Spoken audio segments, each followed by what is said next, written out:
ఇవాళ మన ఇళ్లలోకి కానీ గుళ్ళల్లోకి కానీ ఎవరైనా వచ్చినప్పుడు కాళ్ళను శుభ్రం చేసుకొని రావడం మన సాంప్రదాయం. ముఖ్యంగా గిరిజన ప్రాంతాల్లో మరి కాళ్ళకు నీళ్లు ఇవ్వడం, కాళ్ళు కడుక్కున్నాక ఇళ్లలోకి రావడం మా సాంప్రదాయం.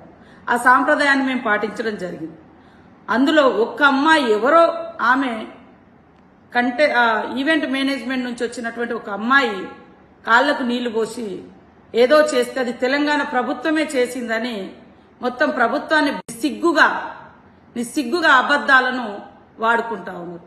అక్కడ ప్రభుత్వము వాళ్ళ కాళ్లకు నీళ్లు ఇవ్వడము, కాళ్ళు కడుక్కున్నాక తుడుచుకొని రావడం. ఎందుకంటే అదంతా టెంపుల్ ప్రెమిసెస్ కాబట్టి మరి అంత 33 మంది బయట కాళ్ళు కడుక్కుంటే నీళ్లు వరదై పారుతాయని ఎవరి ప్లేట్ వాళ్లకు, ఎవరి చెంబు వాళ్లకు, ఎవరి టవల్ వాళ్ళకి ఇవ్వడం జరిగింది. అందరూ ప్రేక్షకులకు అందరికీ, తెలంగాణ సమాజానికి అందరికి చెప్తున్నారు, తెలంగాణ ప్రభుత్వం కాళ్ళు కడిగిస్తే 33 మంది కడిగియాలి కదా.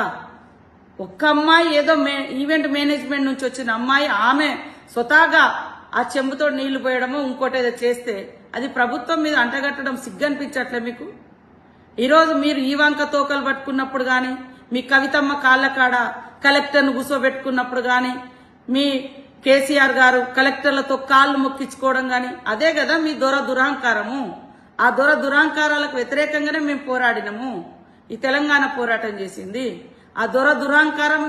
ఇప్పుడు మీకు అధికారం పోయిన తర్వాత ఆత్మీయతను, ఆలింగనాన్ని, ప్రేమను కూడా మరి ఏదో తెలంగాణ సెంటిమెంట్ను అడ్డం పెట్టుకొని మీరు తెలంగాణను తాకట్టు పెట్టిరని, తెలంగాణను ఇంకేదో చేసిరని, తెలంగాణ గౌరవం గురించి, తెలంగాణ ఆత్మగౌరవం గురించి మాట్లాడే నైతిక అర్హత మీకుందా?